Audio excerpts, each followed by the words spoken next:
As máquinas térmicas têm função muito importante no nosso modo de vida. Os veículos a gasolina, álcool e diesel, os aviões, termoelétricas, dentre outros. Todas dependem de várias formas de se transformar calor em movimento. Aqui veremos uma das formas.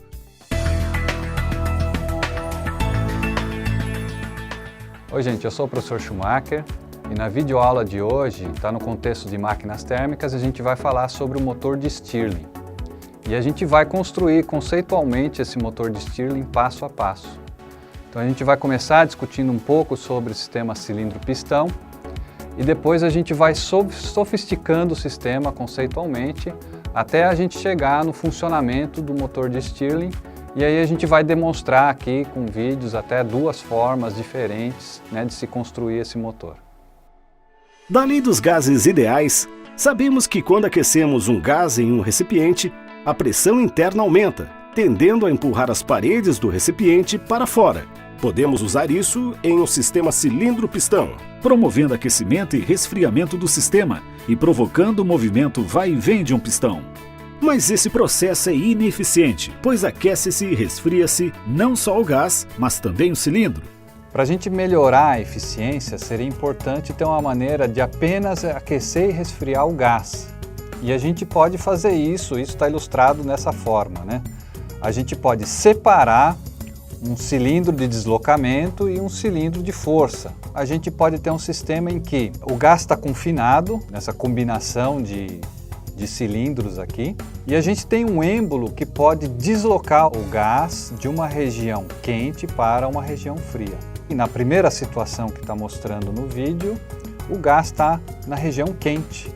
Então ele aquece, em contato com a parte quente do cilindro, e aí ele expande, e aí ele acaba empurrando o pistão no cilindro de força.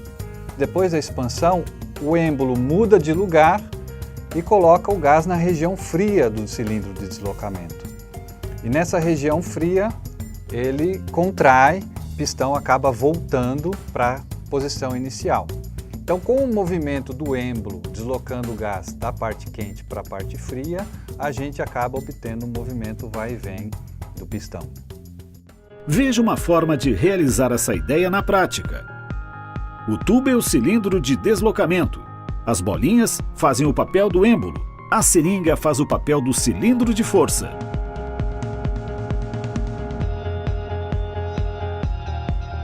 O movimento vai e vem é muito útil, podendo, por exemplo, ser usado para a construção de mecanismos de bombeamento.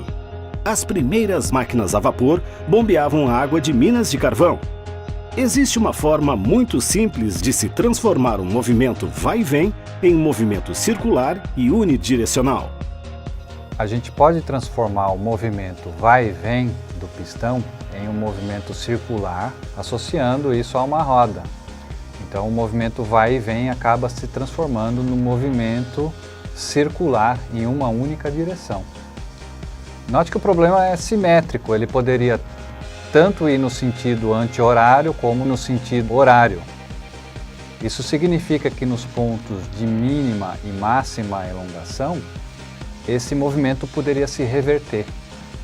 Então, para evitar isso, se faz o uso de volantes de inércia, que garante que o movimento sempre ocorra no mesmo sentido. E outra coisa que é importante é que esse volante de inércia tenha uma massa considerável para manter a uniformidade do movimento.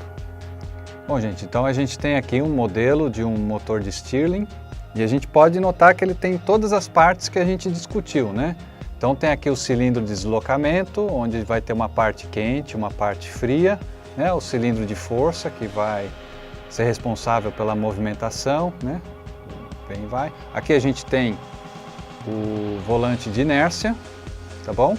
E o que a gente precisa acrescentar aqui é uma fonte de calor. Então vamos aqui ligar essa lamparina. Tirar aqui. A gente vai usar álcool.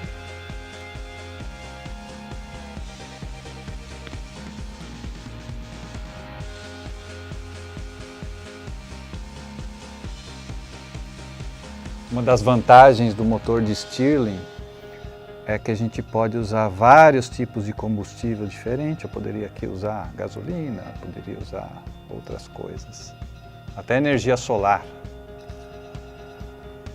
E vamos acender aqui a lamparina. E agora a gente precisa esperar o aquecimento do motor para a gente ter o contraste entre frio e quente. As máquinas térmicas em geral, elas pressupõem o movimento, então muitas vezes a gente tem que dar um pequeno embalo para ela começar a funcionar. Até o motor do carro a gente nota que tem um motor de arranque para começar e aí uma vez em movimento ela funciona. Então a gente tem aqui o motor de Stirling funcionando. Vou dar uma voltinha aqui para ver.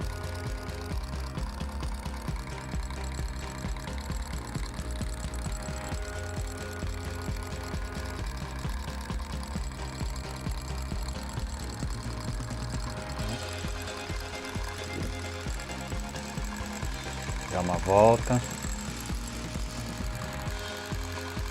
Todas as partes aqui. E se a gente retirar a fonte de calor, né, vamos apagar aqui a chama, a gente nota que ele para de funcionar.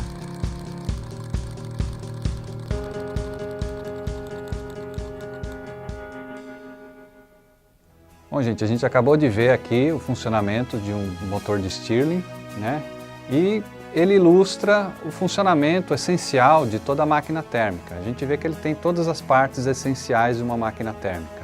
Ele tem uma parte quente, uma parte fria, ele tem lá o volante de inércia que vai ajudar na transformação do movimento vai e volta num movimento circular, numa única direção.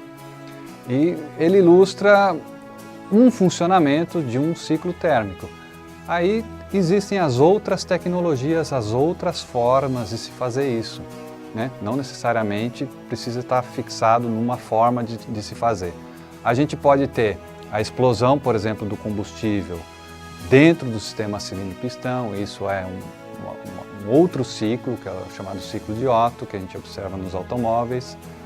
A gente não precisa necessariamente ser no sistema cilindro-pistão.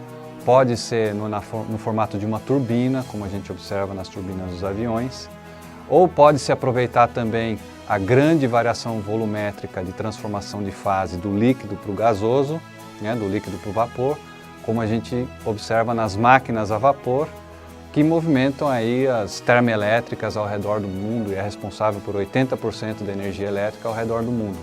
Então existem várias formas de se construir uma máquina térmica, mas essencialmente para a gente entender como funciona uma máquina térmica, o motor de Stirling é muito bom e é isso que a gente viu aqui.